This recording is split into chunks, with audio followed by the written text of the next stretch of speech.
And welcome back to European LCS. You can see some of the guys here in the studio hanging out with Sharks and Crapo and Vedius. If you come join the show in Berlin, Germany, you too can come say hi. Welcome back. We're about to jump into game number 2 of Fnatic taking on G2 Esports and Deficio. I want to pick up where we left off, picks and bans.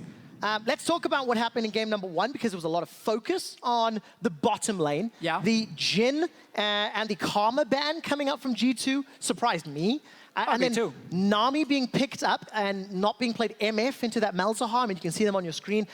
That really caught me off guard. Yeah, so we start with the last one you mentioned, the Nami. I think Nami specifically came in because they knew they had to play Ezreal due to the amount of crowd control coming from G2, and also they already seen the Shen pick, so they're like, okay, there's going to be a party in the bot lane. So, okay, they already said, okay, later on, we pick Ezreal. Okay. So we try and go for Nami to win the early laning phase, level 1, 2, and 3. And then as we saw, that lane swap. As soon as you start hitting that level 6 mark from mid laners, you swap to the top lane. I think maybe that was the thought process behind Nami. But man, that is hard to execute properly. It's so risky, putting everything in on like because otherwise one go MF, facet. you know, yeah, otherwise just go MF. Hey, we're gonna put everything on this like delayed lane swap, getting us a gold advantage into pushing lanes. If that falls apart, the game falls apart. That's what happened for Fnatic. They were close though, because they got the pick in mid lane, they got to push that out, and then the arrow hit from the side. So it was an interesting strategy, but I actually think it was an acceptable strategy from them. The problem was more the scaling in the comp, like Ezreal, Maokai, Ryze. A little bit too slow from Fnatic. Double tier compositions to Deficio. There it is. It's 2017, and they didn't build a locket, and you know. They did actually in the end. In the end, okay, it was too late. It was too late. It was too late. It came all the memes. Now jumping into game 2, it is dynamic side selection here in the Spring Split in these best of 3. So Fnatic got side choice in game 2. They elected to take blue side. What are they going to change? How are they going to impact this? Because now, of course, there is some bias towards red side in that second phase, where you can get some advantages. But as you mentioned already, phase 1, largely unaffected. Very often with the old pick and ban phase in series, we just kind of saw a trend very quickly, develop like a meta within the series. So like you would see the same kind of picks be traded back and forth. I think now, when we're this early on in this split with the new pick and ban phase, I think it's a very high chance we just kind of reset the whole thing. And it becomes like completely new compositions that can be super different compared to what we saw in the first game. So I don't think we're necessarily going to see like, oh, Talia ban, or be careful of that, or Shen or anything. Okay. We might not even see them get picked. I mean, those aren't surprises to me. Jhin, Karma, Nami. Do we see them again? Because that would be a surprise to me. Jhin, maybe. I don't think we're going to see the Karma ban. I don't think we're going to see the Nami pick. Unless it's something where G2 has scouted Fnatic and said Karma has been your most successful pick. I think there's a high chance Fnatic trying to lock down Zyra for Jessis. Because if that's the case, you know, if Fnatic or if G2 truly feel that they can ban away something like Karma, then take Zyra and then Jessis out of picks, then obviously Fnatic has to get the Zyra early. But I don't think that's the case. I think he can play more champions. Luckily, we will see whether or not that is a possibility, because you can see some predictable bans that makes it happen. Something that we've seen quite a lot of, like that Tom Kench, get rid of that, for example. And we've seen teams trading MF for Zyra, something that's happened a lot. Now it's G2 that have to do those sort of must-ban champions, get rid of that Katarina, the Camille, LeBlanc, etc. Do they make big changes? They're now on the red side. They have some more options to counterpick once we get to phase 2. But their comp was flawless. They had great communication. You know, they don't really need to change a lot or reveal anything. No, but again, as I said before, the comp G2 ran was very specific to that one single game. And because they're like, okay, you're going to get Ryze, so we're going to get picks to play around the Ryze. We know we're going to have the strong bot lane with Zyra Ashe. They can set up dives, so we want globals. We might not see them like blind pick Shen like they did last time, because they won't have the same kind of setup to do that. And first ban is Jace. We've seen this very, very often on blue side, just because Jace is really annoying as a last pick coming in, both in the first phase of the pick phase and also in the last phase of the pick phase. So he's a very traditional blue side ban at the moment. Very frustrating champion to deal with, and the Shen will not be picked. Has been taken off the table. Fnatic feel it is ban-worthy at this stage. Power picks in Camille and Rengar. Should probably see Katarina as the last ban here from G2. And then if LeBlanc is open and Fnatic gets to play it, we might see someone like Ryze come in from Perks to try and match it. Iron as well, a pick that sees 0 play in Korea. but it's clearly a pick Fnatic is now respecting. Oh, first pick. Okay. Blind pick Katarina. Faker did it. Baby Faker.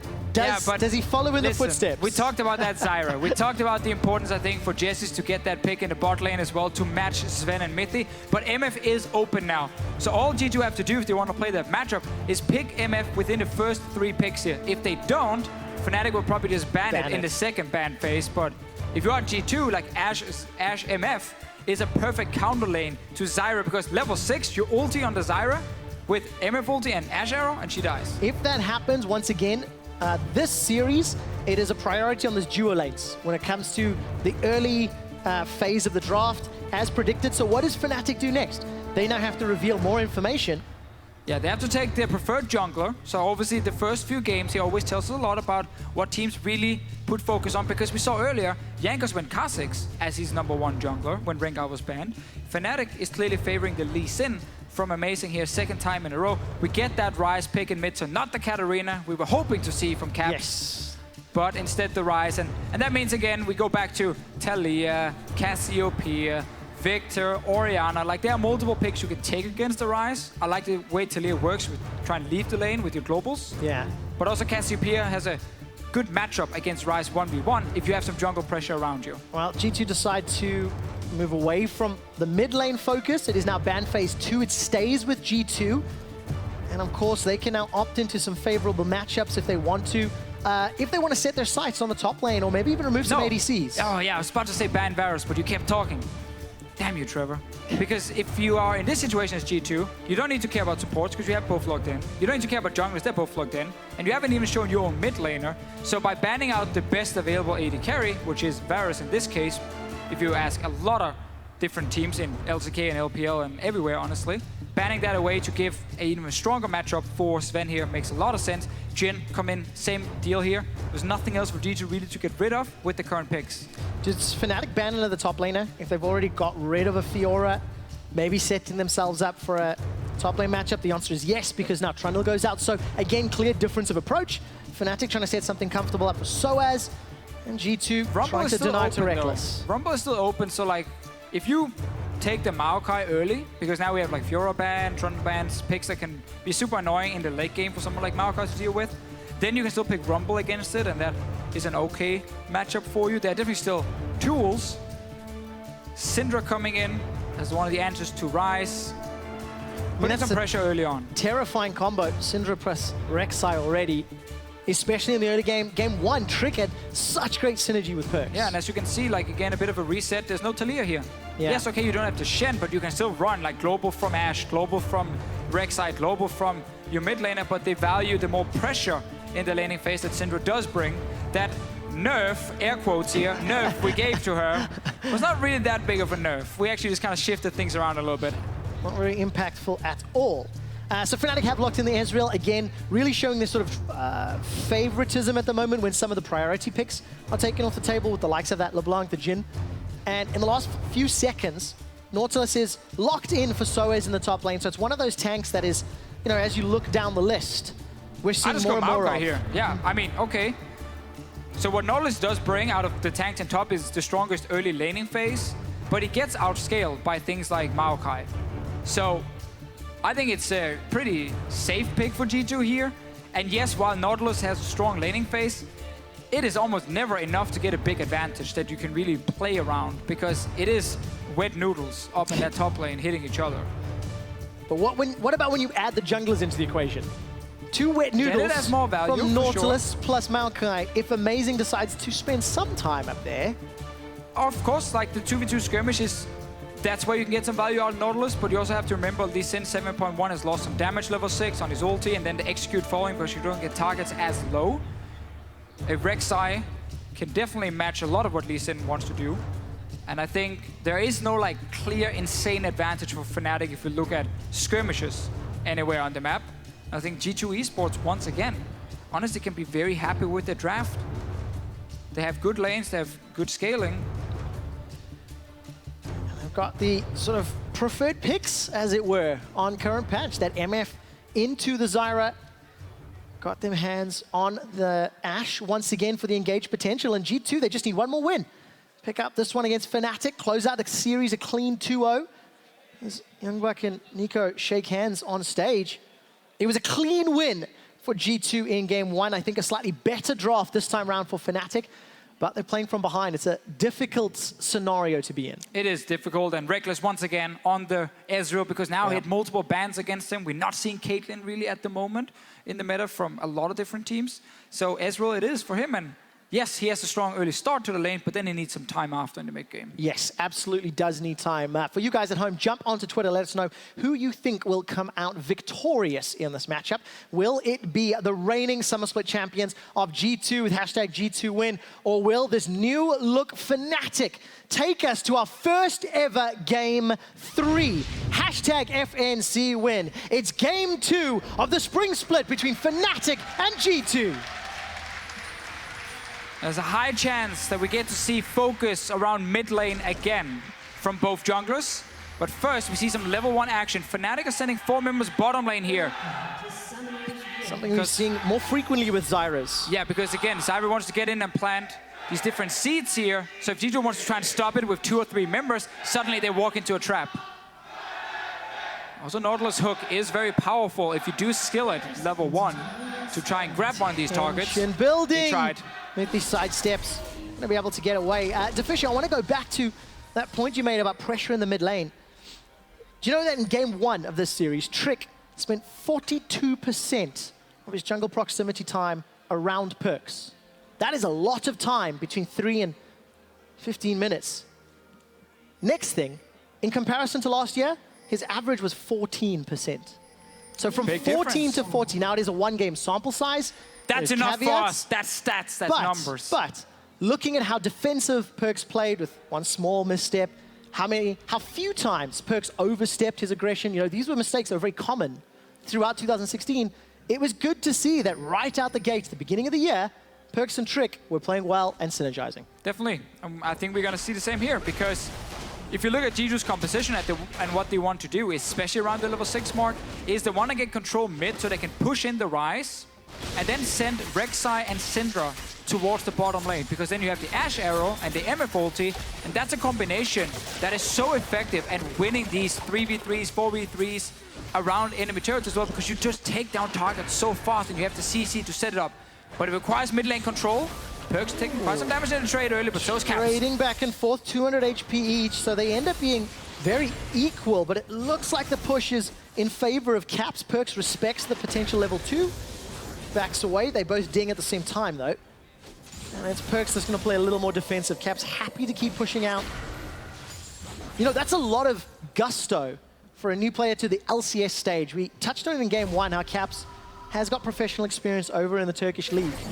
But he didn't even flinch into that Syndra level 1 in the second game here in Berlin. It is very standard Rise play, because you start tier, you have a strong very strong trade potential, level 1, level 2, and then what you do is you try and just push out the wave and go back and get an early tier. But Trick, once again, as we talked about, around this mid lane, because getting Perks ahead on Syndra, it delays everything Caps wants to do on this Rise. He's scaling first of all. And again, as I mentioned earlier, it allows Perks then to roam and create plays around the Ashe MF lane. Oh, a lot of damage again. Very good trade from Perks. Eats a spell flux and gets away winning that one. Yeah, we have to remember that Caps has refillable potion while Perks had 2 biscuits. So sustain is in favor right now of Perks due to the 2 biscuits here. And he's healthy. He has enough mana to keep being annoying, and Caps didn't get to push out and get that super Scaps early of the recall. weak, gets the stun, Caps flashes forward, Oh, he's in turns tower! it onto Perks, first blood to Baby Faker!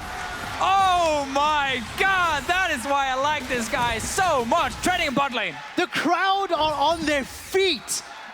That is why Fnatic put Caps into this position. Aggressive flash, because he sees Perks just in tower range. Snares him. And Perks dies, didn't even have time to use a summoner. Meanwhile, the junglers, not as exciting, but they're in the bottom lane and we have to talk about them. Well, we do indeed, because there is a potential for a 3v3. Ooh, replay, hype. Go slow-mo. All right, so Perks lands a great stun, wants to get that W down, and oh, he just steps into range and Caps sees it so quickly. And Caps doesn't even land the final blow. Cool guys don't look at explosions. just walks away. God, I love League of Legends when it's so beautiful. I love European mid laners. That makes me so happy to see from a 17-year-old coming in. And it's important you say that, because the reason Caps couldn't play at any international events, he was below the age limit. He had to ding an age level before he could actually qualify for these bigger events. And let's just hope he can grow. Let's hope this is somebody who can bring some additional competition here in Europe. As I'm getting a little carried away, Caps is in trouble, knocked up, gets the shield, running for his life. The Ghost is buying time. Perkz has got 300 HP, looking for the kill. One auto, the shield, Caps does it again! God. He does it again! Are you kidding me? He got all the cooldowns ready, he gets the shield, and he stays alive and picks up another one. Oh man, what an amazing start. Hype. Oh yeah, the junglers are still here, Trevor. They're doing stuff. Hype amplifies. 2-0 at 5 minutes. Okay, let's see. So Caps has no flash because he used it before. Perkz has both summoners ready. Trick comes in with a gank, flashes onto him. A lot of damage coming down. Caps dodges out of one with the Ghost, and now Perkz is chasing. But Caps did everything ready. He has a potion ticking, and he gets a great turnaround and a good combo from him. Baby Faker. Deserved. Absolutely deserved. So, good start in the laning phase. Good start to the messy solo queue style trades. Take the next step now. Fnatic, 700 gold in the lead, and they need to use this early fed Caps to lead the charge. Yeah, again, we spent so much time discussing how important it was for G2 to get mid lane control with Syndra, with Rek'Sai. We had Trick hovering around that lane multiple times because, again, that is what enables the roams from Perkz to really snowball Sven in the bottom lane. But now with these 2 kills from 2 big plays from Caps, it's going to be much harder for G2 to take over that lane. So it's a 500 gold advantage to Caps in the mid lane. Tia, Ruby Crystal, and the Mana Crystal, level 6 to level 5. So some advantages in every single metric. Reckless, obviously a lot of damage with a poke build. Ezreal, that's not terribly surprising. Well, it's also the rest of his team didn't really get to deal any damage. Yeah. And then obviously context matters here. You go way higher, where on the other side here with Sven, we had a lot of damage coming in from multiple members. Yeah, a lot of damage indeed. And talking about Sven, we touched in game 1 how Mithy had the most supports of all European players for 2016. Sven was actually the killingest player. He got the highest amount of kills for all of 2016 in the European LCS, a total of 297. When you are one of the primary carries on a team that wins 2 splits, of course, it's going to help you in that regard. I mean, but you also you have to be a very good AD carry as well, and that is obviously what Sven is. I don't think anyone really questions his skill as a player here in Europe. Well, internationally too. This is a kid who's shown up against many opponents. 2 wet noodles going ham. Yeah, we talked about it, you know. And Soaz top lane is in trouble. Oh, the shield comes up. The depth charge goes down. 200 HP. Eat the meow card. Man, that was a discount version of what we saw in the mid lane from Caps and Perkz. But it counts. Oh man, hey, we talked about Knowledge being the strong early laner, but not being that important, and they end up trading anyway. Bot lane dive, Trevor. Okay, dive indeed. Trick needs to come in from behind. Nope. He wants the Krugs. You're building up hype, Deficio. We're not ready yet. Teasing We're not ready it yet for now, but it takes forever to kill the Crooks. Thank you, Ryan. Pre-Seeker. Pre-Seeker. Interrupted. No, not going to happen. See, you got me so excited, and then nothing happens. Well, Trick still thinks there's a bot lane dive happening. It's waiting. Oh, nope. He just found out. He just found out. All right, let's They've gone home. The sick this is just top lane fair. fight. Why is it not fair, Trevor? Tell me. Look at it. See, Soul's got a shield too. He just clicked W. That's something. Oh, there's a cannon as well. Minion. That cannon is helping. That's not fair. That wasn't a one-on-one. That's not a fair fight. Fnatic enlisted a cannon minion. I call cheating. And now, obviously, also to save some credibility here, Trick obviously was not waiting for another dive.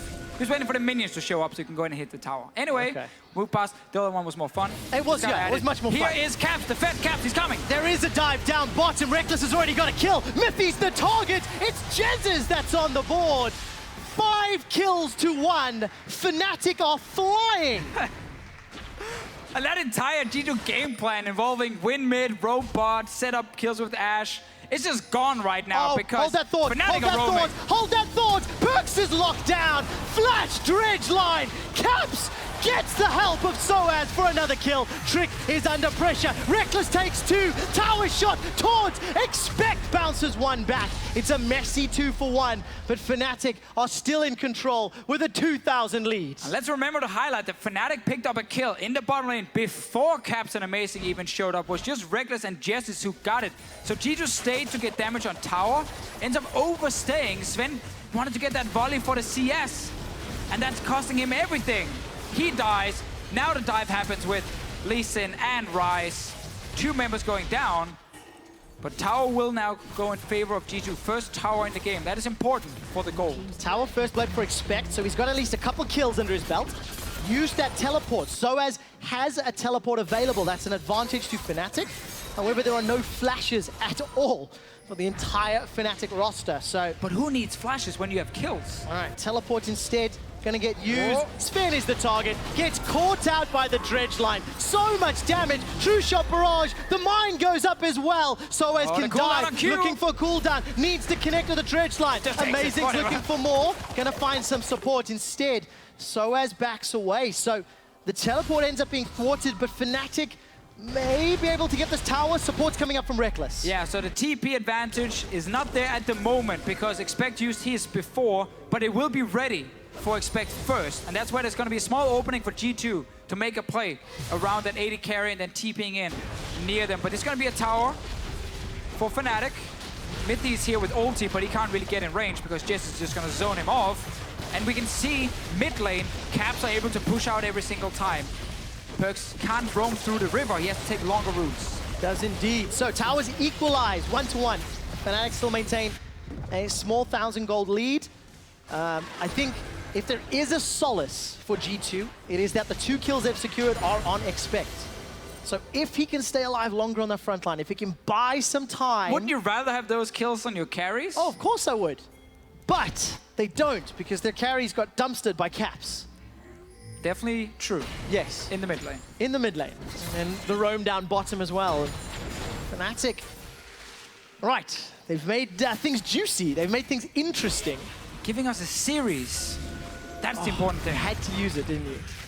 Yes. We have a series on our hands, Deficio. That's a classic. Using the classic because G2 are grouping up in the top lane. It's G2 who pulled the first resource. Remember, they got tower first blood. They've relocated top.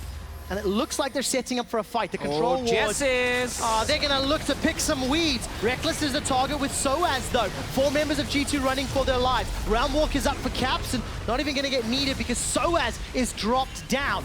Jessis and Amazing making their way up. Fnatic losing a member. A little bit caught by surprise there. Yeah, actually hard to really blame Fnatic for being caught there by surprise because they had so many wards in the river around, but G2 just found the entrance in to that top bush, which allowed them to obviously stay there with more members than who just pushed, because obviously Sven had already shown himself in the lane, and then he just walked down with the rest of the team who were hiding in that bush.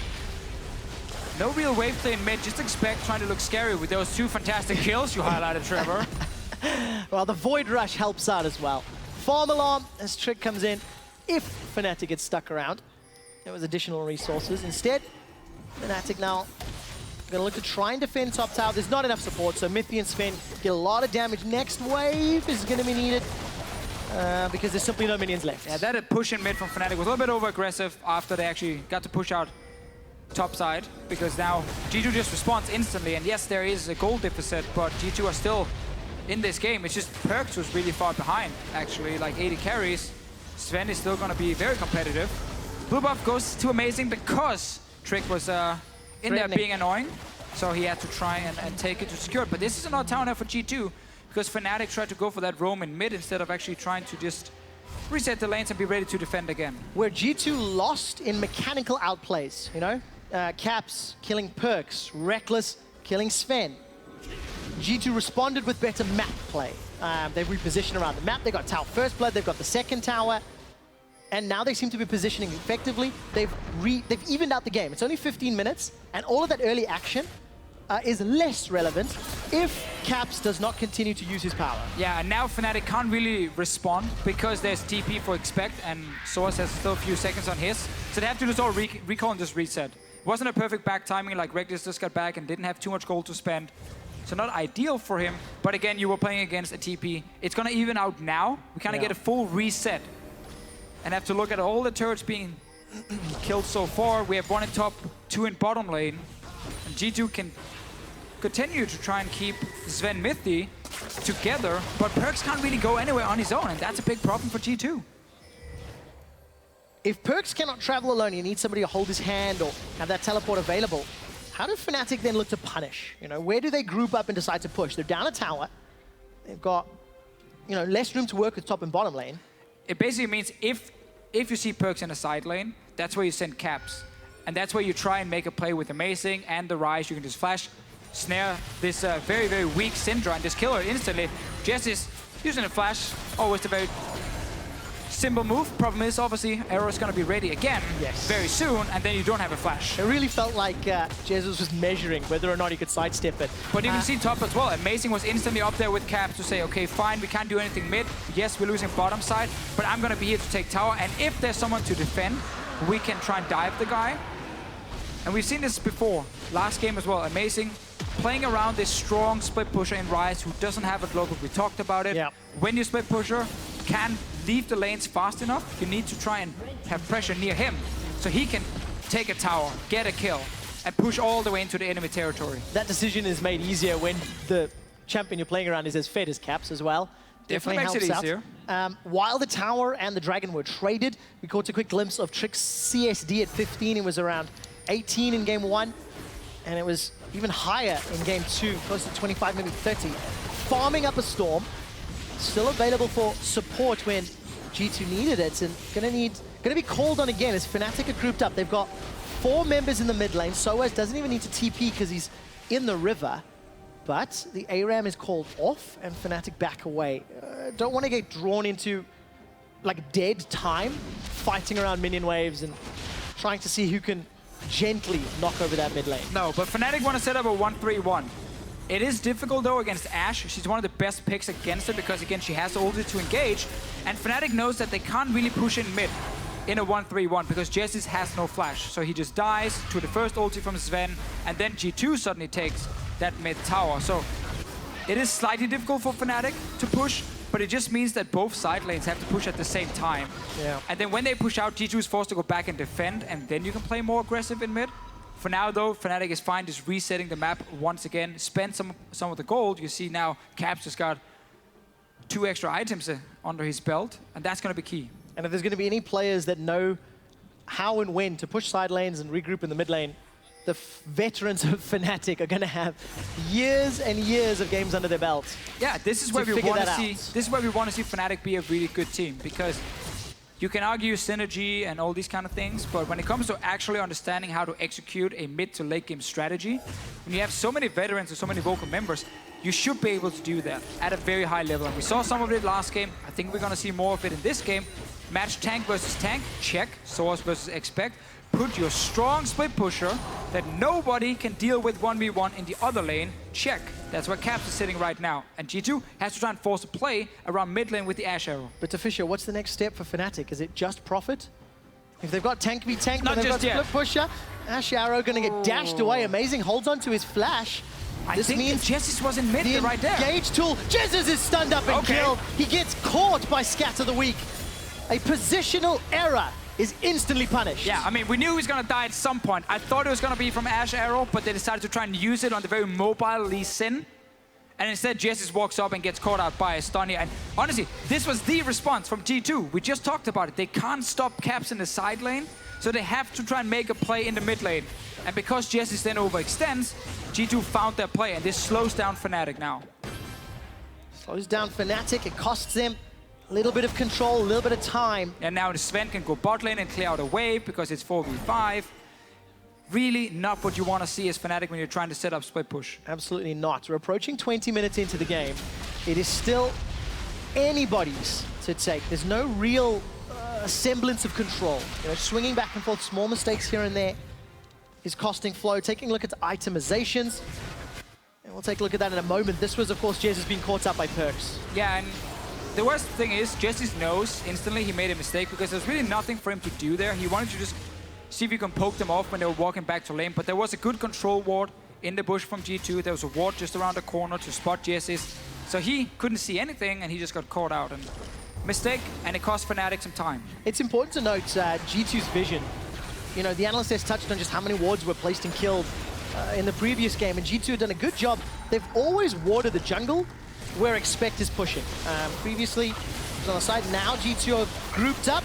A lot of damage on this mid turret. And we follow, actually, let's talk about it after, because TP and around ulti from Caps. Caps is coming in, Abyssal Scepter, and a fully stacked Roa, but it's forced G2 away. This could open up the mid lane. G2, however, quick enough to respond to get on. There was no minions. Yeah, so even though the tower's exposed, there was no minions to work with. They still have MF ulti they can use to wave if needed. Engage here. Good Trick. Trick is in trouble. Stranglethorns buy some time. Jez is almost down again. Here comes Trick, down on the front line. Expect comes in from behind. They've traded 1-for-1. It's reckless for Perks. G2 looking to re-engage. Expect use teleports and flash. And with no HP on Caps and no Reckless available, Fnatic are forced away. And it's all a snowball effect. If you look at the last few minutes, Fnatic setting up 1-3-1. Lose member in mid, so they have to reset. That allowed G2 to push out. They're now getting some damage on Soaz. Expect threatening to dive. Oh, Expect goes over the wall, follows Soaz. This splits him off from the rest of G2. Blast Cone actually separates everyone again. The tower still stands. Minion Wave is conga lining its way down. And G2, they maintain control. It's messy, it's sloppy, but it's G2 that just feel to be coming out on top. G2 right now, for the last 2 minutes, has done everything correct. There's nothing else they should do at the moment, because they're getting 5-on-5 team fights versus a split pushing comp. And that is exactly what they're looking for. 15 seconds for the Crystal Arrow. Amazing's come back up. Mythy flashes over the wall. No mana on Expect. Trick is below 1,000 HP. Reckless has come too, looking for some more damage. Mystic shots secure the kill. Fnatic extend another one, and this time round, G2, they stayed too long. Exactly, just when we praise their decision-making, they actually do overstay their welcome. Lose one member. Not sure if Perks can defend mid against so many guys. He can't, it's just too risky. And now Fnatic finally gets this mid tower. But really fun to see. Like, after losing that 1-3-1 setup, G2 got to push out bot lane. That meant they could move Sven to mid lane and put pressure on that mid tower, force the reaction from Fnatic with teleports and Rise ulti. But it was on into like a big 5-on-5, which is actually what G2 needed to try and win a team fight. And they will lose Dragon as well. Just when we praise them, as you said, overstayed. Jesses! No flash. Nothing he can do. Yeah, gonna keep happening. G2 will just clear out the weeds every time they can. Caps is a little over-aggressive though. It's tagged. Whoa, big damage onto Mythy. Oh, he's pretty fed. Roa and Abyssal. Soaz stunned up by Scatter the Weak. Small shield from Amazing. And Caps looking to scare G2 away. Fnatic even out the game once again. And it's this like game of chess. Each move answered and replied, and this was how Fnatic took down the Alpha Tower. Yeah, again, this was obviously after they lost Jesse's before, and now we're back into the mid lane after this play where G2 is taking a fight. And the reason this is actually the best thing for G2, even if it's just a 1-for-1, is because G2 has no way to win if Caps is getting to split push in the side lane. They can't stop him properly. So G2 wants to get these fights in mid, and they got exactly that by punishing the positioning first, and now getting a 1-for-1. Sadly then for G2, again, as we talked about, they overstay and end up losing tower and dragon anyway. So it's still fine for Fnatic, but could definitely be better. Absolutely could be better. Deficio itemization, needlessly large rod for Caps, Trinity Force and Muramana for Reckless already, Essence Reaver, Zeal, the Cull just about to ding for Sven. So the arms race continues to grow, continues to develop.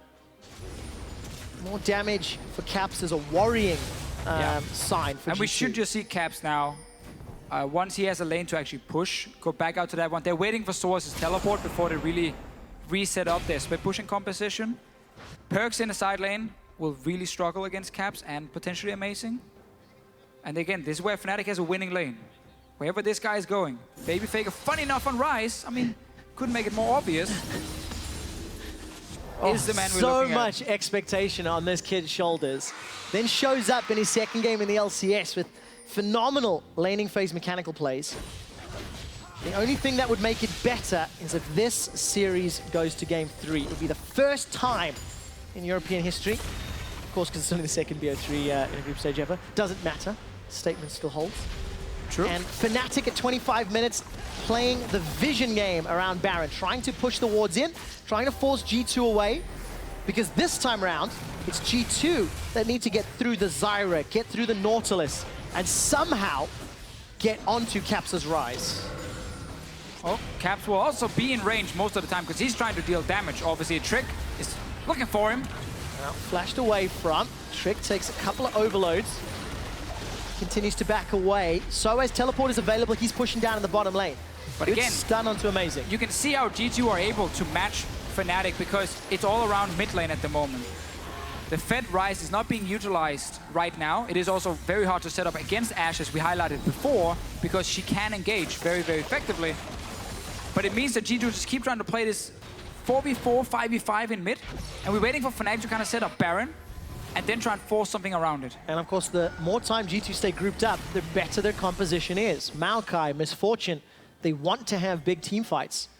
Now, this is what we want to see, though. Caps goes top, pushes out the top wave. That means now this wave he has here is going to give vision to Fnatic really deep into the lane of G2. And it means someone from G2 has to walk up and obviously defend it, and he's then going to stay at a tier 2 tower. And that gives Fnatic full control of the jungle and the Baron. So now Caps just needs to push this one out.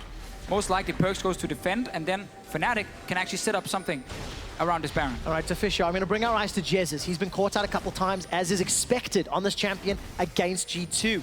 What should Jezz be doing in this scenario, knowing how powerful his zoning and CC is? Because the Baron bait is the name of the game. Every single member of Fnatic is grouped around this top quadrant. They're pushing top, they're pushing middle, they're pushing wards into G2's face. And sooner or later, the Purple Worm will be started. Yeah, Soaz is not sitting bot lane right now, but he has enough time to go down and catch the wave is needed, because the bottom side at the moment is not very important. It's just about teleporting. It's really all about Caps and the mid lane, the two lanes you have decided to pick in this 1-3-1 to kind of push forward. And it's always the same play, you know. You push up top, they respond. Okay, then you pull back top and you push up mid. And you then keep getting a way to enter the enemy jungle near that Baron and clear out the enemy wards. But G2 has some good defensive ones. And as you said with Jezz, he has flash now, so he's safe enough. But honestly, you just have to stay pretty far back and hover around these spots on the map where there is no vision, so Sven can't land an arrow on you. And there's no room for error at this stage in the game. It's 27 minutes, it's even gold. 3 towers to 2. And now we get that very normal reset. Yep. That comes in where G2 gets a chance to go in and clear ward or 2 and just buy a bit more time, and then Fnatic goes back and try to do the exact same thing they did before here. But this is good for G2 to push out lanes. Must also be quite a lot of gold on multiple members. 1800 for Sven. Perkz just got back to base and spent his gold. Yep, Caps also jumped back, finished off that Archangels. Still scaling that one up towards Sarah. So I'm going to quickly take a look at stacks. It's literally 15 seconds away. You know what tells me, Trevor? Tell me. The fact that Control Ward does not clear the entire Baron Pit anymore, because the radius of spotting other wards and killing him is only 900 now, and it used to be 1,000. So you actually need 2 Control Wards to spot everything in that Baron Pit, which is a bit of a waste, but that's how it works at the moment. We're back, pushing out top with Caps, setting up vision here, and this is the arrow. Sidestep, Jezz has actually flashed away. He's gonna get killed though. Perkz, the combination of Void Staff, Needlessly Large Rod, like, it's just a squishy Jezz. Now he has no flash for the next time that happens. Wet Noodle fight taking place in the bottom lane. Amazing, and Caps, they're comboing up top, and Sven, it's tagged by some damage. They're gonna trade towers, but it's G2 that have the push advantage. And we see again how hard it is to properly set up vision and 1-3-1 because there's so much engaged from G2. Now, I don't know what the top laners are doing, but we don't really care because everyone else is pushing towers. G2, they've backed away. They've decided not to keep sieging. It's Fnatic that open up the base. They're going for some kills and then trying to take a Baron after. Expect needs to just keep them busy.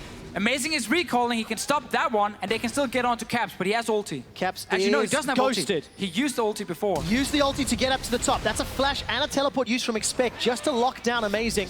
It feels like it's a matter of time. Right, Caps was able to escape. They end up trading 2 towers for 1, but G2's base is opened. Amazing finally goes down. Yeah, the important thing there was G2 stopped sieging to try and go up and collapse on the guys to kill them and then take Baron after. But good response from Fnatic, really buying a lot of time here. Amazing finally died. He's still there for another 30 seconds, but now the rest of G2 has to run from base. And it takes quite some time, but they can go in at least and clear out some of the wards in the river. All right, Deficio, 25 seconds before Amazing is alive. Soaz has teleport, Expect does not. So some opportunities here for Fnatic to play the side lanes with no reply from G2, with the exception of Trick. Trick has to go down, have some tunnels set up, and Mythy should get chunked down. Caps is in trouble. Not going to be enough though. Teleport comes down from Soaz. Round warp. Oh, stepped out on. Decided not to follow. Perkz was in range. All right, 5v4. Teleport was used. Expect is back alive. Do Fnatic start Baron? Well, it's only a support who's dead for another 20 seconds. So they don't feel too confident doing it, but they set the vision back up. Source again is on top side because he's going for inhib. 10 seconds on Mythy, but you're fighting very close to the enemy base, so that's always something to look at because G2 can go back, get HP and mana, and then return to a potential fight. So it's always hard to fight here so close to the base. It really is. There's no summoners for Caps. His Ghost is still on cooldown. This is up top now. Fnatic are backing away. Keep your eyes on Reckless and Caps. Mythy is respawned, rejoined the fight, trying to put a bit of a flank round on the bottom. Trick and Amazing, toe to toe. A couple of autos onto the inhibitor turrets and that teleport advantage reset. Soaz and Fnatic unable to make anything else stick. Very good sidestep. The flash unburrow. Trick gets kicked away. Jesus is alive for a few seconds longer. Uses the exhaust. Stranglethorns put some space between the two teams. Depth charge knocks up Expect, but it's Soaz that's being chunked down. A beautiful bullet time from Mythy forces Fnatic to run. Caps on the front line. Tags up Trick. Roots down Expect. No one is dead yet. Fnatic looking for the re-engage. The dredge line. Expect still alive. Finally goes down. Caps, with the help of Fnatic, it's a 1-for-0. Both teams kiting really well here. No one really wants to hard engage. They're just poking and trading, and it's the tanks kind of picking targets left and right. In the end, Soaz flash re-engages on Expect and takes him down. But Fnatic have some low members, and again, it means they can't just start rushing that Baron. Every time Fnatic has a small advantage, they clearly do not feel it's big enough to actually start the objective. And this game has just been swings of control. It's, you know, a little bit of Fnatic, a little bit of G2. Fnatic Sven is showing groups top. up. Sven is top. Fnatic, they've started off the Baron. Hawkshot will reveal it. Perkz went down towards the bottom side of the map. That means he's not even nearby. Mythy does not have bullet time. Trick, Smite is available. Ash Arrow comes into the pit. It's 2,000 hit points. Baron is secured by Fnatic. Now Trick's the target. Sven gets chunked out, locked down by the Rune Prison. Bullet time is channeled. Double kill for Reckless. Turns his attention to Mythy. It's Jesus that secures the kill. And Fnatic take the lead. They finally get the Baron. They were setting up for it for such a long time. Perkz had walked all the way to bot lane because there was a huge wave he picked up. But as soon as they knew he was bot lane and they knew Sven was top lane, Fnatic finally felt confident in starting it. Despite it being a 50-50 smite, they trusted in the burst from Fnatic, coordinating that. And it was actually Reckless who got it, just to make it even closer. But because Perkz showed bot lane to clear that wave, Fnatic could start it, and this is huge for them. Absolutely is. 33 minutes and Fnatic. Baron, empowered minions pushing through the middle lane. Top inhibitor is exposed. Ash Arrow is just about available for Sven. And Expect can teleport in. There's a number of wards. There was a ping on the Raptor camp ward. Caps gets stunned down. That's the man. Caps is shut down. He's dead. Teleport coming in from Expect. In from behind. He's flashing over. Caught Jesus. Reckless is in trouble. That's two members of Fnatic down. It comes unraveled. Amazing running for his life. It's a 5-on-3. Soaz has a Guardian Angel. Perkz will get dropped down by the mine. Not done yet. Reckless running out of mana. Bullet time tagging up Soaz. And Amazing re-engages. The dredge line locks down Trick. It's now a 2-for-2 and G2 are running. Look for the Sonic Wave. Dash forward. Wave connects. No Lee Syndrome. Not enough, but a 2-for-2. G2 takes down the Fed Rise in the start, but Reckless and Soaz just staying alive, forever, honestly. And Reckless has no mana. Got to be very careful if this continues to scale up. The tower remains standing, and the waves are pushing against Fnatic. They're forced to recall. Yeah, we have to highlight that Reckless, with his build, this very traditional Blade of the Ruined King third item build from Ezreal now, means that even without mana, he is a threat, especially against a lot of the tanky members. Blade of the Ruined King with 8% now after that buff that happened in 6.23 or 24 is such an effective item in the current meta. And just him standing behind Soaz, who refuses to die, as G2 can't get the proper carries onto him. I think Perkz also ended up over-chasing. Suddenly found himself much lower than he probably expected. So this is the engage. Good stun from Perkz, then an arrow, and the Caps just get changed CC'd, has no flash. And G2 gets actually a very good flank TP as well. But now the problem here is how tanky Soaz is. And let's look at Perkz. 40% HP, walks in, ends up taking nice mystic shot, and he doesn't expect it. He thinks Expect is gonna get it, but Twisted Advance, and then it flies through him, hits. Perkz are honestly a little bit unlucky, but that ends up really hurting G2 here. Allows Fnatic to even out the fight and get their tower so much lower. Well, to be fair, right, all of that damage is amazing. This graph looks beautiful, but that's because of Soaz, right? That is positioning, that is over-chasing, and it allowed Reckless and Soaz to double team up. Soaz is teleporting into the fight. Baron-empowered minions still working. Soaz gets interrupted at movement speed, and he throws down the shield. The tower still stands though, Deficio, and Fnatic are forced to back away. G2 eating so much of that damage. Ooh, Dredge line catches onto Perkz. Caps gets jumped on though. Expects looking. Stranglethorns will buy some time. So does the Dragon Rage kick. GA pop from Soaz. He's left for dead. Amazing and Reckless. Reckless is down. Caps has to save the day. Realmwarp puts some distance away. Grasping Roots slows down G2, but it's two members of Fnatic down. And we've talked about it again and again and again, how hard it is for Fnatic to win 5-on-5 team fights. They tried to get the advantage by playing multiple lanes, but often they went back to mid lane. They allowed G2 to scale and scale and scale. And we see this 5-on-5 team fight with the amount of CC from Syndra, Ashe, followed up by enough burst to take down either Reckless or Caps every time they land the CC is super, super key. And Zyra is not a support who builds defensive items to help you. So these carries are left on their own once they get caught. There is no help from anyone else. And look where G2 invest their time. 20 seconds before Soaz respawns, 10 for Reckless, and it's wards being placed inside Fnatic's jungle. Here's a replay of just how Fnatic lost that fight. Yeah, this actually ends up baiting Fnatic because Soaz gets Perkz and then Caps flashes in to try and rune press on Perkz and take him down. But Perkz is quick with the flash himself. And then suddenly you get onto the carries, you show the skill of playing Maokai, point and clicking with W, and your team can follow up. It's a really good team fight by G2 here, and the goal is so even. Like 2K at this point, it doesn't matter. It does not matter. It is irrelevant. A dead even 5-on-5 team fighting game. Deficio, 2 minutes to Baron, a minute and a half to Elder Dragon.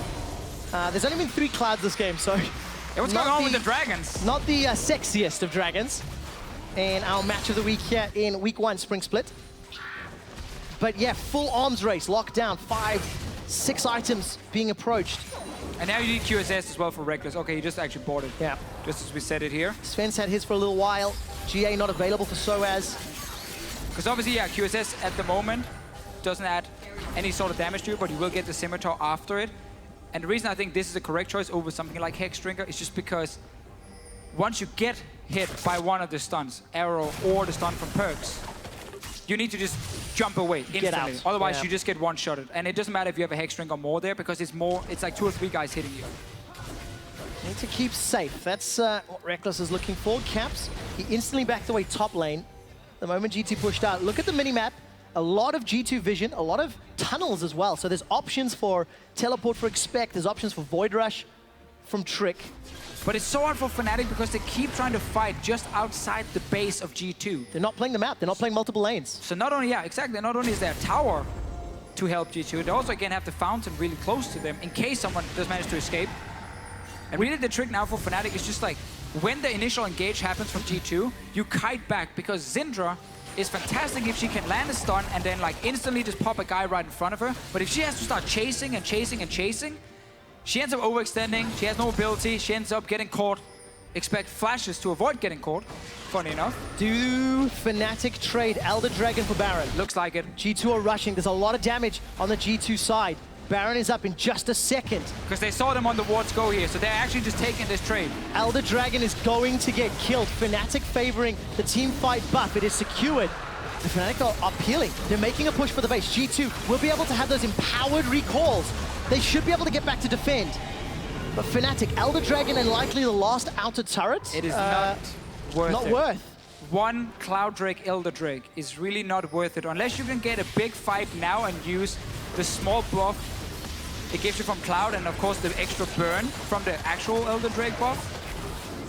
Maybe it can be worth it, but if G2 just defends now, definitely not. Stun onto Soaz, continues to step forward. Big damage onto Sven. Reckless about 50% mana. If this fight extends, then obviously nothing will work. So, clean trade. Fnatic opted into it. They chose Elder Dragon over Baron, over contesting, over peeling. There is also a chance that actually, let's see, arrow. Nope, nothing. Sidestepped. Caps is pretty easy to get away from that one. Jez is pretty good. Throws out the Stranglethorns as well. Amazing's on the back line. Mythy takes a lot of damage. The mine knocks up Trick. It's amazing that goes down after the unleashed power from Perks. Trading a jungler for jungler. 1-for-1 trade, one Baron buff down. Again, Fnatic just want to look for these fights because they have the Elder Drake buff, so good for them they actually found it, but only 1-for-1. No minions at the moment. Source is tanking. Oh. Now the minions arrive and he can walk out, and there's going to be a tower for them. I mean, that shield is huge. Titan's Wrath right now is over 700 shield damage. 15-second cooldown before you add in all of his resistances. I've actually seen in LCK, their Locket tank into Knight's Vow, and you just put it on your carry and you just get so much extra HP because of the heal coming in and you absorb some damage. Very optimistic from G2 trying to get a pick on Caps here. It is a Ghost Storm Raider's Rise. He has so much mobility to dodge out of whatever it is you're trying to do, but it ends up being 1-for-1 because Amazing doesn't have Guardian Angel at the moment, which you typically have this late in the game as a jungler. Needed the damage. At the moment, Amazing's got that Black Cleaver. Dead Man's Plate. Void Rush from Trick. All right, Baron, 2/3 of the cooldown has been used, or the buff, rather. That's a better word. Elder Dragon is timing before this next fight is even gonna take place. So advantage to G2 for at least the next little moment. We're 41 minutes into the game. And it's the bottom lane that's under pressure. G2, they've grouped up, they've got support, and they should have positioning on this. Fnatic arriving just in the nick of time. Yeah, but again, you see, Soul's not really taking any damage from Sven. You need a lot of time to take him down, and instead G2 often trying to see if they can stun someone in the backline and try and one-shot. You see the damage Caps is taking on the other hand. Yeah. Is quite insane. So Perks still have the one-shot potential on the squishies. Stun onto Soaz, none of the squishies though. Depth charge is used, it knocks up Perks.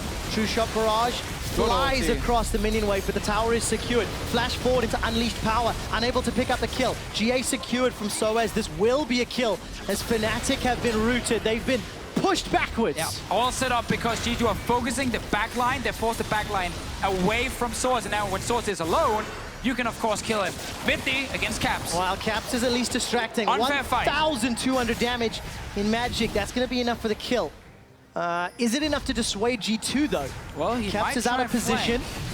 Looking to get in from behind. Reckless, still full health. Stranglethorn's available to Jez's. Cool, just out of range. Scatter the Weak. Gets a good Mystic shot there onto Sven. And that then just evens out the map bias. One inhibitor exposed for both teams. Maintains an even game. Red buff secured in Realm Warp. This might be a dead Perk. Scatter the Weak. Unleashed Power. Ash Arrow. Perks is out of mana. Doesn't need it. Gets the shutdown onto Caps. Oh, Caps trying the big play here. Trying to be the hero in the end. But suddenly there's more members from G2 nearby. That's 50 seconds on the rise. Quite a lot of time for now. G2 to look at some sort of setup on the map, but there is really nothing to go for other than the enemy base. This is their play from before. Great ulti from Mythy, and now look how low the backline is. Caps has to flash away. This means now Source is left on his own, and everyone from G2 can actually hit him and kill him. He goes down fairly quickly. Mythy wanders away here. Probably trying to stop recalls from Caps, but end up just walking blind into him and dies. So much damage. Just basically 1.5 rotations. And that's a dead Mithy. No, it's not a fair fight at all. 6, 2, and 4 for Caps. He's got a full build. Ash Arrow comes out, sidestepped by everybody. 8 seconds before Caps is alive. So has no GA, not available to him. Amazing uses that Dragon's Rage Stranglethorns to buy some time. Amazing's got a GA finally. Gonna need to ward hop to safety. No flash available in G2. They get a lot of damage. They force Fnatic back, but nothing more. Yeah, a lot invested, especially the ulti from Perkz is gonna be key. We've seen the power of it in every single fight so far. He has gone from 0-3 to 7-5-3 here. Good damage on to expect. That's gonna make TP. everybody think twice. So is looking for a target. Jumps into 5 members of G2. Round warp, gonna sidestep, not gonna get caught. Expect once again gets pulled backwards. Bullet time trying to split up the fight. Caps now on the front line. Perkz goes golden. The hourglass buys time. Oh, can be enough for the snipe. The snipe. Now Mithy's tag. Arcane shift forward from Reckless. Caps is running for more. Does not have access to Ghost or to Flash. Caps, amazing. Reckless looking for a fight. A minute until Baron. 50-second death timers. It's a 5-on-3. Yeah, you have open inhib top. You have this tower in the mid lane that took a lot of damage before. Got to see how much HP is left on it. 50%. So that's going to be easy to kill for Fnatic. Breaking into the base. 35 seconds on Perkz. Minions are coming for Fnatic. They want to try and go for Nexus turrets. Do they go for the win? It's a 5-on-3. Instead, turn their attention. A little bit split. Here come the minions. Nexus turret's the target. Soaz finds nobody, nor does the Ash Arrow. Flash forward. Soaz is tanking up Nexus turret number 1. It drops. Fnatic turn their attention. Mithy's kicked away. Trick's trying to zone everybody. Caps is low, running out of HP. Trick engages with the flash. They've traded 10 seconds before Perkz is alive. The Nexus survives. The turrets do not. And Fnatic, they're down 2 for a minute. Yeah, super mixed calls here from Fnatic. Some of them are trying to kill members from the enemy team, and others are trying to kill the tower. Reckless might get caught. Reckless is definitely caught. Twisted Advance holds him down. Sven flashes forward. Reckless tries to get a kill back, but he's down. Trick engages with the Void Rush. It's now all of a sudden G2 that could set something up. They've got to deal with Amazing and Jez's. Baron is up in 5 seconds time. Well, they're coming down here mid lane, Trevor. They have minions as well. Just a cannon though. No super minions for them. Trick is waiting, buying his time. So it should be now G2 responding, getting at least 2 inhibs. 40 seconds on Reckless. The more important one is 18 seconds on Caps. Going in. Good kick backwards. Expect descent behind the tower. Inhibitor turret is going to drop. 15 seconds for Soaz. 10 for Caps. Should just be inhib and then Baron. All right, inhibs equalized. There's a gigantic minion wave on the bottom inhib. I feel like somebody has to deal with that. I'm taking a look at the HP. It will not be enough to secure the bottom inhibitor from G2 Esports. And G2, in theory, should safely pick this one up. Yeah, they have the faster recalls to get back. Perkz even recalling early to make sure no one can do any shenanigans. But there is no TP for Soaz, so Fnatic can't really do anything. Elder Drake, as you said, not alive, so they can't even try and trade again. Suddenly, after 47 minutes, G2 with the advantage. It's official. And a goal lead for the first time in a long time. We are having a truly European LCS game to open day 1 of the spring split. Shenanigans are plenty, and Fnatic, I applaud their bravery to go for that kill. Though it's clear they were not 100% on the same page. Again, half the team were diving from members on G2, and the other half were killing the tower. Didn't get to coordinate it. Overall, like, we've had a very entertaining game here. There's been some mistakes in the late game for sure. Yes. In terms of how you execute, like with the comp, and some people getting caught out has actually happened quite a few times. But it's been very, very entertaining because we get these big team fights over and over and over. Baron now for G2, not using to push out. Knight's Vow picked up by Soaz, so there the build it is. We get were talking about earlier. Not only is Soaz so difficult to kill with that G8, now he's also going to get healed. Yeah. Look at that gold swing because of the maybe over-eager squad of Fnatic.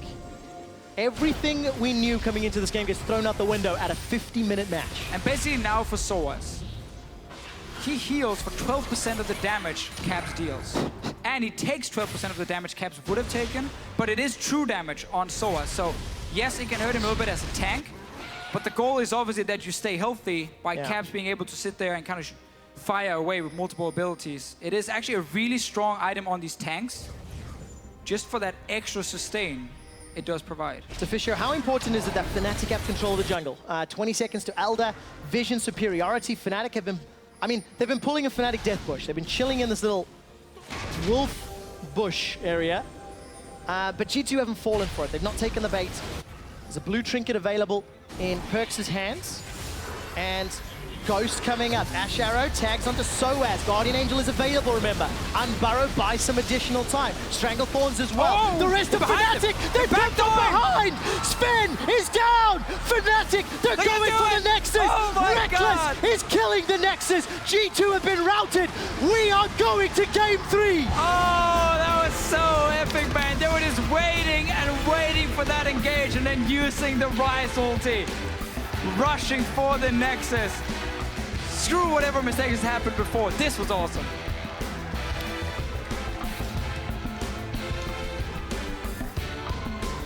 Deficio, 1-1. Caps steps up to the plate and hits a home run with that Rise pick. 2-0 before 6 minutes. The crowd is buzzing because that was an exceptionally entertaining game. Look, there were mistakes, no doubt. But it was really fun to watch, honestly. And the ending here, while G2 had the Baron, they're like, we can't really leave the base because we have no Nexus turrets. They were waiting for Inhib to either respawn or for Fnatic to try and engage in a fight, but Fnatic were just hiding around in the jungle, waiting for G2, fun enough, to walk out and try and take a fight, and then they instantly knew what to do. Oh, man. Oh, what a game. That was really, really entertaining. Over 50 minutes ago, we saw the wet noodle fight ending in a 1-for-1, and we had 50 minutes with the Nexus backdoor. Ladies and gentlemen, at the analyst desk, how the hell did that happen? Don't worry, we're going to look at it again, but we're also going to look at a lot of different things again out of that game. And I want to start out with Caps. We had a big question mark around him. What is he going to do? And he got the first blood on Perks and the second blood, setting Fnatic up for a very, very good start, Vedius, and you wanted to take another look at how that happened. Yeah, I mean, Caps, I criticized him in Game 1. He definitely stepped up in Game 2, in part due to Perks' slight mistakes, but also due to the fact that, honestly, his awareness and understanding was just on point. Note that he manages to flash at just the right time and punishes Perks for just being a little bit too close to the turret. And it was just, honestly, really impressive play coming out from Perks. I mean, this is the follow-up where he gets away again in this replay, and he'll live. He's gonna walk forward right now to proc Storm Raiders, I think, to then walk out, or it's the Ghost. I can't Ghost quite plus tell. Storm Raiders, yeah. It looks like both, and then he just finishes off Perks by using the shield. But we have to go back to that first replay, and I cannot stress enough how much of an outplay that was, because even if he flashes forward and the turret shot doesn't come out, he's not going to get that kill. He will die to minions and auto attack from Perks. So not only does he make the decision as this ball is flying to not flash out backwards or sideways left, to actually flash forwards, he also knows that Perks is in tower range and has yet to get aggro when this guy flashes. So it's like an absolutely insane play, or whatever word. Insanity. Insanity. Anybody wants to use, but like, it's just disgusting to make that Why is read. Perks in tower range? I mean, no, there's nothing wrong with Perks being tower range. Hey, I think we just need to clear that out. 95% of the time, this is a super strong play from Perks that gets him first blood that ends the game. Because G2's game plan is Syndra winning that matchup early with push. If he can get a kill there, goes back, lost chapter, starts pushing, roams bot, this game's over. I just wanted you to say that because we don't want to fall into that trap of, oh, it was just Perks overextending. No, it was good play from both sides, but Caps, and this is very important, also for his confidence in his first game on the big stage, he pulls a play like that off, and then you can say the game could have been won for there. They had a good advantage, but it became super, super scrappy. We have another couple of replays. One of them is the Baron fight where Fnatic ends up picking up the Baron after being quite far ahead also. So how did they play this correctly? I mean, they were zoning out G2 quite frequently. This was just Perks trying to deal with the bottom wave in terms of minion pressure. And then Fnatic, they wait long enough. Honestly, it's still a 50-50 or like 60-40 because Strix's coming in. Some junglers say that it's easier to try and steal than to secure. Others have different opinions. But anyways, this was Fnatic looking for a way to break the game open. And from that point on, they were trying to break the base, but they kept making the mistake of grouping up and never putting Caps on the side lane. Yeah, the actual setup moving into the later stages was a little bit messy. We saw Fnatic getting caught out a lot, and especially in these mid-game fights, where every time they tried to push up in Siege, they often got very heavily punished for it. G2 did a really good job, and Sven in particular actually did a fantastic job of punishing the misplays coming out from Caps. Yeah, it's just stupid how good this guy is, because he's landing in so many players here with arrows, Soaz on the turret here or maybe here. He takes a sidestep to arrow Caps, and there's no way he's aiming for Soaz. This is like calculated, because this is the second time on a Siege of Fnatic he hits Caps with an arrow to really stall the fight, and then Fnatic just get broken down. They pick 2 kills on the back of this play, but again, if Sven misses any of these arrows or plays it slightly different, Caps is just going to pop off. And it's the fact that Sven did this twice that kept G2 in the game for such a long time. And really, given the strength of the gold advantage that Fnatic had for practically the entire game, the fact that a single player like Sven was able to keep his team alive for such a long time demonstrates the skill of this team. And incredibly back and forth. And as the game was approaching, that end of the game was like, well, they do have the Ryze ultimate. You had a bit of doubt. Okay, you know, they can't just go in because G2 will just fall back and defend, but they found the opening. I mean, they got lured into the trap. Fnatic just kind of just like, come on, come and get it. So it does tell us that Fnatic, in terms of like clean map macros, still need to improve in terms of silent pressure. But when it comes to the cheese, like we saw earlier, they abused the Rek'Sai. Everybody thinks here it's over because Soaz is getting focused down.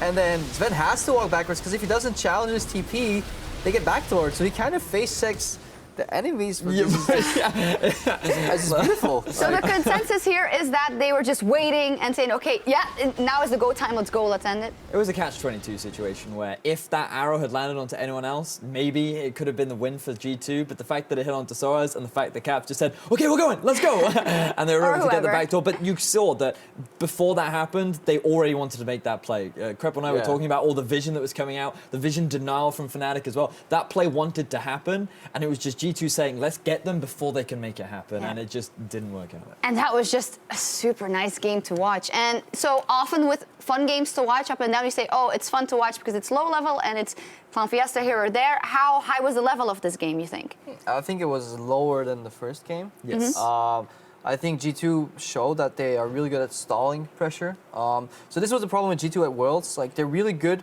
at playing very clean games throughout the season domestically, but then when something goes wrong, especially at Worlds, this was what was happening to them. So Fnatic is as good as an international team in 2016. No, Perkz is inting as much as he was at Worlds. They lost, basically at Worlds, they lost their mid lane turret very early, which means they lost the pressure, and it cascaded into different lanes. Here, they lost the matchup really early because Perkz had those 2 duels that were honestly fantastic outplays from Caps, where then they had to yield the pressure. But then you saw the synergy between Trick and Mythy, though, in terms of vision control, double sweepers, walking in, playing with the global on the Rek'Sai. It was very hard for Fnatic to get a conclusive draw on the Baron.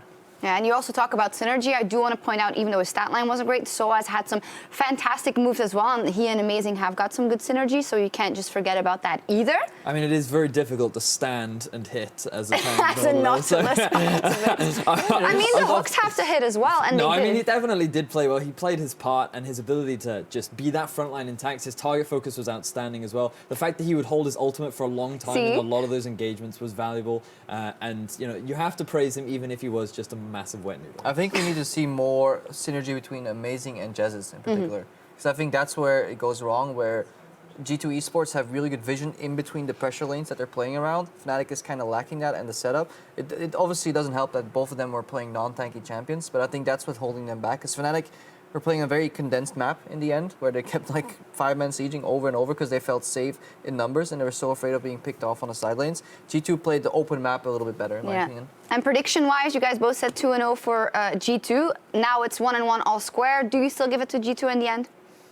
I feel like from what we've seen so far, my prediction is still towards G2, just simply because if it wasn't for those outplays in the early game, I feel like this would have been a much cleaner. I think G2 would have won it. Woulda, should I?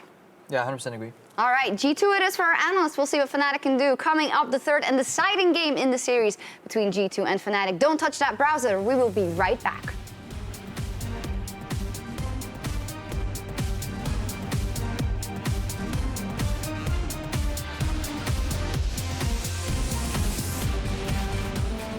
Gets the stun, Caps flashes forward, turns it onto Perkz, first blood to Baby Faker! Oh my god, that is why I like this guy so much! Looking for the kill, one auto, the shield, Caps does it again! Is in trouble, the shield comes up, the depth charge goes down, 200 HP, eat the meow gun! They try! time tagging up Soaz, and amazing, re-engages, the Dredge line locks down Trick, it's now a 2 for 2, and G2 are running. The rest of Fnatic, they're back them behind, Spin is down, Fnatic, they're going for the Nexus, Reckless is killing the Nexus, G2 have been routed,